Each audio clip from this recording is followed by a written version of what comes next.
Hello everyone, in this lecture we are going to start exercise 1.2 concepts. Last lecture में हमने Euclid's division lemma और Euclid's division algorithm पढ़ा था और हम एचसीएफ कैसे फाइंड आउट कर सकते हैं यूजिंग यूक्लिड्स डिवीजन एल्गोरिथम ये भी पढ़ा था। तो आज हम इस वीडियो में पढ़ेंगे fundamental theorem of arithmetic and हम प्राइम फैक्टराइजेशन कैसे करते हैं और यूजिंग प्राइम फैक्टराइजेशन हम कैसे फाइंड आउट करते हैं एचसीएफ और LCM of two numbers. So let's start. So in NCERT theorem 1.2 is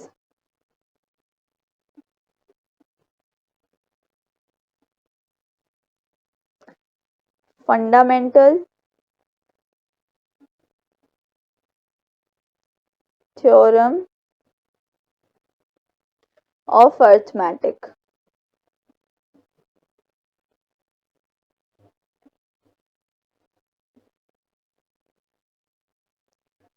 So theorem 1.2 is fundamental theorem of arithmetic. अब fundamental theorem of arithmetic क्या है? So fundamental theorem of arithmetic states that every composite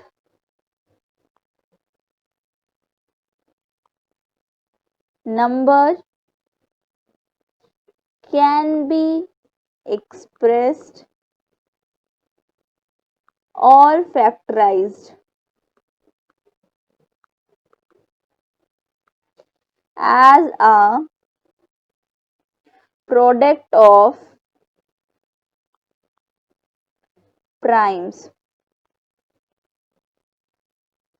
and this factorization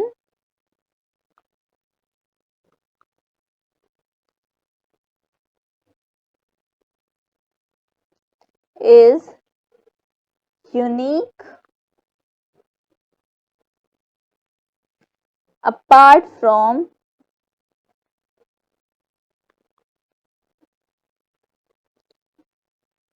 the order in which the prime factors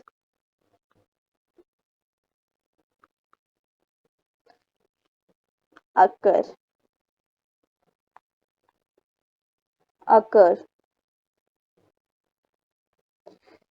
So fundamental theorem of arithmetic है every composite number can be expressed or factorized as a product of primes, and this factorization is unique apart from the order in which the prime factors are occur.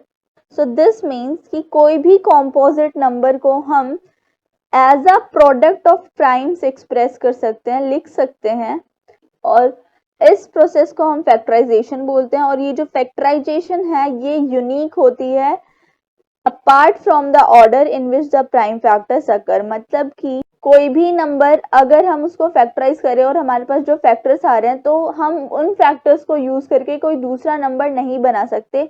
वो factorisation उसी number के लिए होती है और वो unique होती है। ऑर्डर मैटर नहीं करता। ऑर्डर हम हो सकता है 2 को हम पहला फैक्टर ले लें या कभी कभी 3 को, तो फैक्टर्स का ऑर्डर मैटर नहीं करता है। तो ये है हमारी fundamental theorem of arithmetic. For example अगर मैं 24 को फैक्टराइज करूं, तो 24 को प्राइम फैक्टराइजेशन हम ऐसे करते हैं। हमने पहले पिछली क्लासेस में बिना फंडामेंटल थ्योरम ऑफ अरिथमेटिक पढ़े हमने ये फैक्टराइजेशन करी है। प्राइम फैक्टराइजेशन हमने ऑलरेडी कर रखी हैं, बट हमने ये थ्योरम अब पढ़ा है क्लास 10th में। सो हम इसको फैक्टराइज करें तो 2 2 6 into 3 and 3 1. So 24 can be written as 2 into 2 into 2 into 3। हो सकता है कि आप लोग इसको ऐसे फैक्टराइज करें, पहले आप 3 से डिवाइड करें, so it will be 8 2 2 and 2 1। सो हम इसको ऐसे भी लिख सकते हैं। सो ये प्राइम फैक्टराइजेशन यूनिक है। इन 4 फैक्टर्स को मल्टीप्लाई करके हमेशा 24 ही बनेगा, कोई दूसरा नंबर नहीं बन सकता। प्राइम फैक्टराइजेशन का ऑर्डर कुछ भी हो सकता है, उससे कोई फर्क नहीं पड़ता है, बट ये जो फैक्टराइजेशन है ये जो है हमारी यूनिक है। नाउ हम इसको ऐसे भी लिख सकते हैं 3 raise to power 1 and 2 raise to power 3।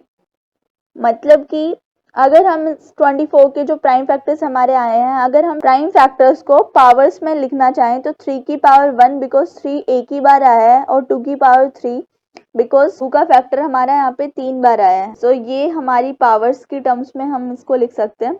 Now let's see some examples. Example 1, first example is consider the numbers 4 raised to power n where n is a natural number. Check whether there is any value of n for which 4 raised to power n ends with the digit 0. Example है कि हमें numbers consider करने हैं 4 raise to power n, जहाँ पे n जो है हमारा नेचुरल नंबर है। तो हमें चेक करना है कि 4 रेज टू पावर n कभी भी 0 से खत्म होगा। तो हमें चेक करना है 4 रेज टू पावर n। सो अगर मैं n को 1 लूँ तो नंबर जो आएगा वो होगा 4। अगर n 2 है तो 4 raise to power 2 that is 16। अगर n 3 है तो 4 cube that is 64। So 4 raise to n में हमें चेक करना है कि कभी भी n की कोई ऐसी वैल्यू हमें ढूंढनी है जहाँ पे हमारा जो लास्ट डिजिट है वो 0 आ जाए। अब लास्ट डिजिट 0 कब आता है? जब हमारे पास उसमें कोई 5 का फैक्टर हो। कभी भी अगर हम किसी भी नंबर में देखें, सपोज 10 ही ले लें सबसे छोटा, सो 10 में हमारे पास 0 आ रहा है, तो इसका जब भी हम प्राइम फैक्टराइजेशन करेंगे तो इसमें 5 और 2 हमेशा होंगे। तो 0 बनाने के लिए हमारे पास 5 की एक पावर और 2 की एक पावर होनी चाहिए। सो अब हमें चेक करना है कि इसमें 5 और 2 की पावर्स हैं या नहीं। सो 4 रेज टू पावर n, अब हमें 4 रेज टू पावर n का फैक्टराइजेशन करना है, प्राइम फैक्टराइजेशन। तो प्राइम फैक्टराइजेशन में 4 रेज टू पावर n का क्या मतलब है? 4 इंटू 4 इंटू 4 n टाइम्स, मतलब हमने मल्टीप्लाई किया है 4 को n टाइम्स। अगर हम सिर्फ 4 का प्राइम फैक्टराइजेशन निकालें तो हमारे पास वही प्राइम फैक्टराइजेशन बाकी सबके लिए भी होगा, बस हमारे पास जो भी इसमें नंबर्स आएंगे उनकी पावर्स n से मल्टीप्लाई हो जाएंगी क्योंकि n टाइम्स हमने लिया है। सो हमें यहाँ पे सिर्फ 4 का प्राइम फैक्टराइजेशन निकालना है। सो 4 का प्राइम फैक्टराइजेशन क्या होगा? 4 2 2 1। सो 4 का प्राइम फैक्टराइजेशन हमारा है 2 into 2 that is 2 square. So 4n हमारा हो जाएगा 2 square raise to power n, that is 2 raise to power 2n। So अब हम यहाँ पे अगर चेक करें, हमारे पास 5 तो कहीं आया ही नहीं, 2 तो है हमारे पास बट 5 तो है नहीं। सो विदाउट 5 तो 2 हमारा 0 नहीं बना सकता। दैट मीन्स कि 4 रेज टू पावर n में कभी भी हमारा जो लास्ट डिजिट है वो 0 नहीं होगा। सो इसका आंसर है no, there is no value of n for which 4 raised to n ends with 0। सो अब हम एक और एग्जाम्पल देखते हैं।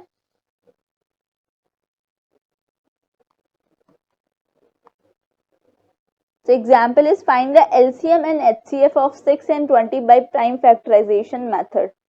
So हमें प्राइम फैक्टराइजेशन मेथड यूज करके LCM और HCF निकालना है 6 और 20 का।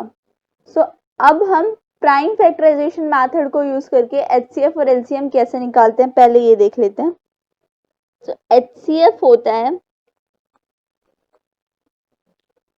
प्रोडक्ट ऑफ स्मॉलेस्ट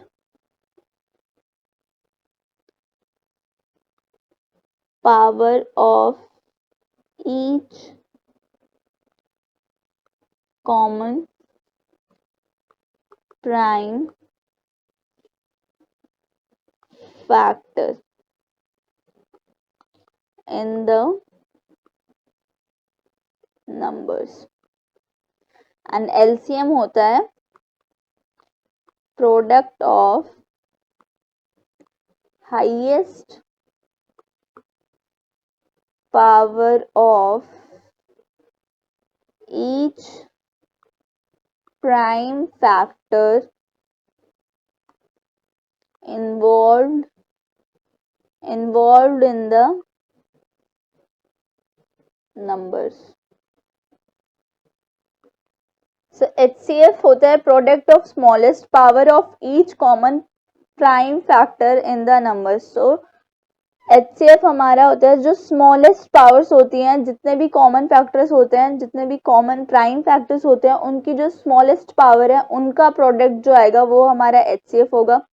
और जो नंबर्स में जितने भी हमारे पास प्राइम फैक्टर्स आए हैं उन सब की हाईएस्ट पावर, कॉमन नहीं है इसमें, सबकी है. अगर सपोज एक नंबर में एक प्राइम फैक्टर है और दूसरे में वो प्राइम फैक्टर नहीं है तो उसकी वो पावर्स लेंगे जो हमारी पहले वाले नंबर्स में है. जरूरी नहीं है कि वो दोनों में हो. तो एलसीएम हमारा है product of highest power of each prime factor involved in the numbers. So ये क्वेश्चन करते हैं. सो 6 को हम अगर प्राइम फैक्टराइजेशन करें 6 का, सो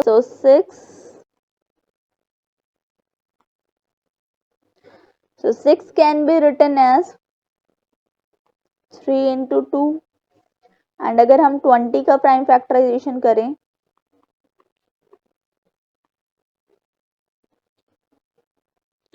so 20 can be written as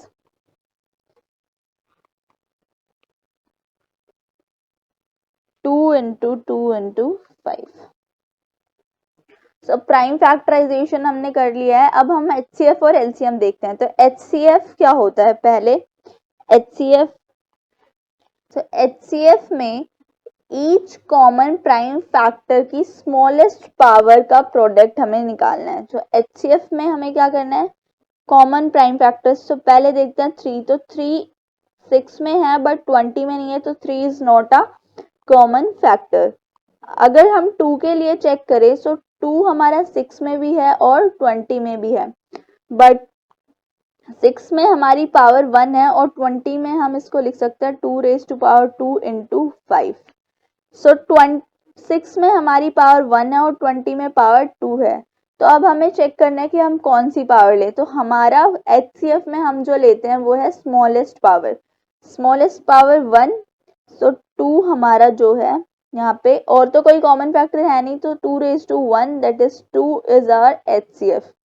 अब LCM चेक करें. सो LCM के लिए हमें देखना होता है highest power of each prime factor. तो सारे प्राइम फैक्टर्स की देखेंगे.